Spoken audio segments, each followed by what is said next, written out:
Hey, in today's video, we're going to show you how to take a walking blues bass line from beginner to badass. We'll tell you everything inside the video.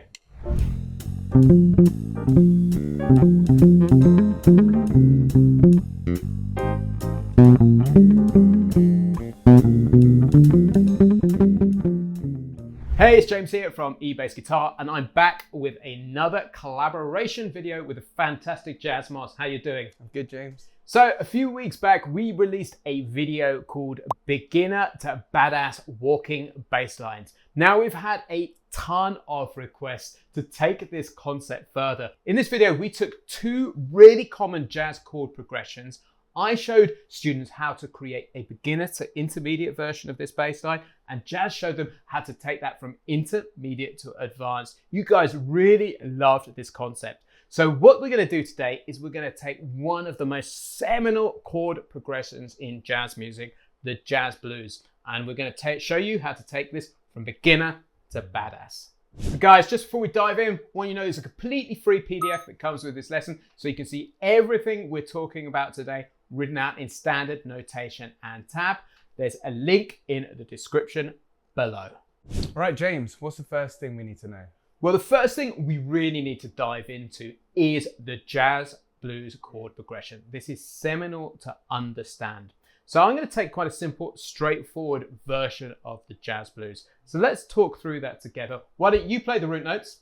I'll play the chords on top. So we're going to start off with a bar of F7. Then we're going to go to a bar of B flat 7. Then back to 2 bars of F7. Then in bar 5 of the sequence, we're going to go to 2 bars of B flat 7. And then back to an F7. And then we're going to go to 2 beats of A minor 7 flat 5. 2 beats of D7. And then we play a 2-5-1 chord sequence. Make sure you check that out in the previous video because we covered how to approach this particular sequence in detail. Now let's talk through that. So we have a bar of G minor 7, a bar of C7, and then we have the legendary 1-6-2-5 jazz turnaround pattern, which is simply a bar of F7, a bar of D7, a bar of G7, and then a bar of C7, and then we're back to the F7 to resolve. Now, before we get going, make sure you really internalize and understand that chord sequence. Just play the simple roots to get familiar with it. It is derived from the standard 12-bar blues sequences, but just has a few of these really cool tweaks to them. Right, let's dive in. So James, what bass line have you got for us? So I've constructed a bass line which uses a mixture of triads, scales, and chromatic approach notes. One particular chromatic approach note in particular is the lower chromatic, which we're going to use a lot through this. So let's talk through the chord sequence. So we start off with a bar of F7 and we go root, 3rd, 5th, root, so F, A, C, A. Then we do this really cool chromatic walk up to the F7 chord in bar 3. Then we simply come down the scale. Then we do this great pattern walking up, which is a whole step and then 2 half steps. Some people call those chromatic scales. And then we go up an a B flat 7 triad or arpeggio. So we're going to go, and then on next bar, then we come down the scale. So that is a B flat, an A flat, a G, and then a G flat. And then we go down an F7 arpeggio. But on beat 4, we're going to hit one of these chromatic approach notes. We are going to hit an A flat. So, and that's going to take us to the A, and then to the C sharp chromatic approach note to get to the D, and then an F sharp to lead us to the G. So I'll just play that whole bar for you. And then we're going to go up the 2-5-1, then down the C, And then for the turnaround, we're going to use these lower approach notes.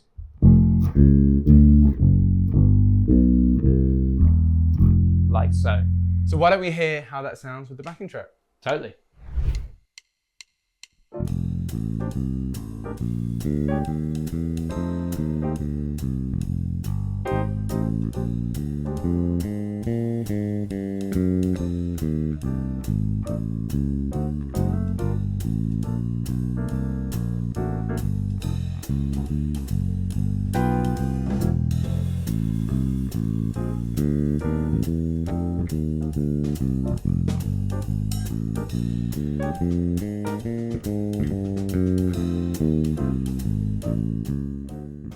So that is a really cool foundational real world walking bass line which would work every single day of the week in the trenches. But I'm really curious, Jazz, how would you take this to the next level? What would an intermediate to advanced player do to make this sound really cool?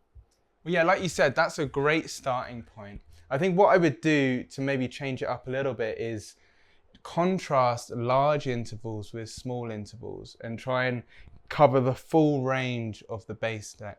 Okay, so what I'm going to do in the first 2 bars, I'm just going to stick to the F triad, and then the B flat triad, then the 7th, and then alternative root on the A of the F7. And then I'm going to skip all the way down. I'm going to use an open string, which a lot of double bass players do. They use open strings to make sure they can shift down large parts of the neck. So, and then chromatic down to the F, chromatic passing note, and then alternative root on the B flat. So this is bar 5 of the chord sequence. Exactly, bar 5 on the B flat 7, and then I'm using the open string again to allow me to skip up to this note here, yeah? And then we're going to go another chromatic passing note. And then here's where the chord changes. I slightly change the chord change. Oh, really cheeky. I broke the rules. So here, what I've done is I put a sharp 4 diminished. Great. Now this is fairly common actually. You can either imply this, so you can put it over the changes, even if that's not the standard changes, or there are some songs like Charlie Parker's Billy's Bounce, which actually has this sharp 4 diminished in the chord progression. So we're going to go to a B diminished, which is the sharp 4. So this is bar 6 of the sequence. Exactly. Right. And then I'm taking that same idea and going chromatically down to the 5th of F7, yep. Right? So, and then I'm going to go a lot of chromatic notes basically. Yeah, love it. That's the A half diminished. Yeah. And then that's a tritone substitution, which we won't maybe Let's go not into go into now. that right now. Yeah. And then that was a lot of small intervals, right? So we did that's a lot of chromatic small intervals. Brilliant. And then the last 4 bars, I've contrasted that with just the arpeggio in G minor, and then the C major triad. Yep. And then we're just going to walk down chromatic and then walk down the F scale. So brilliant. I've taken 2 or 3 things from watching you do that. The first one is that you're using these large interval jumps. You're using the whole of the range of the bass guitar even. The second one is you're starting to use alternate roots. Now, an alternate root is where you take a different chord tone, like the 3rd or the 5th, and put it on the strong beat of the bar. And the great thing about that is it can start to create some more melodic bass lines. And the last thing I've picked up from that is the use of chromaticism. So lots of chromatic notes to walk through the chords. Starts to create some really interesting sounding bass lines. So why don't we hear what this sounds like with the backing track? Let's do it.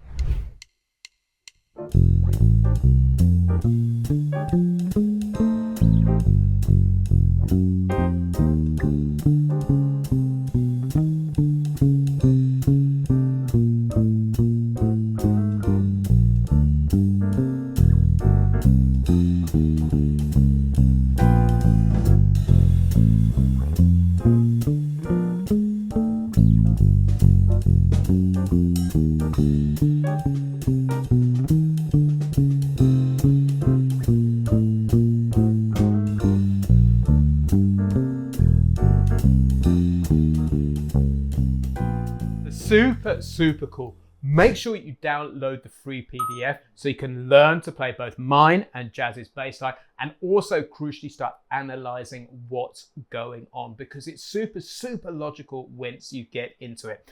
There is a link in the description below where you can grab your free copy. Now, to finish off this video, I can't resist asking, should we have a jam? Why don't I play the bass line? I'll stick down the business end and you can show me how the dusty end works. All right, let's do it.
So guys, that's it for today. Really hope you enjoyed this session. Massive thank you for Jazz and for collaborating with me today. It's always so cool seeing how you can take the foundational stuff we teach at eBassGuitar and then take it to that intermediate to advanced level so you guys can see where this stuff is going. Thanks so much, Jazz. Thank you, James. So guys, that's it for today. If you'd like to know more about how to take your bass playing to that next stage and start playing some really great bass, play the best bass of your life in fact, please head over to eBassGuitar.com and check out the Bass Lab Plus.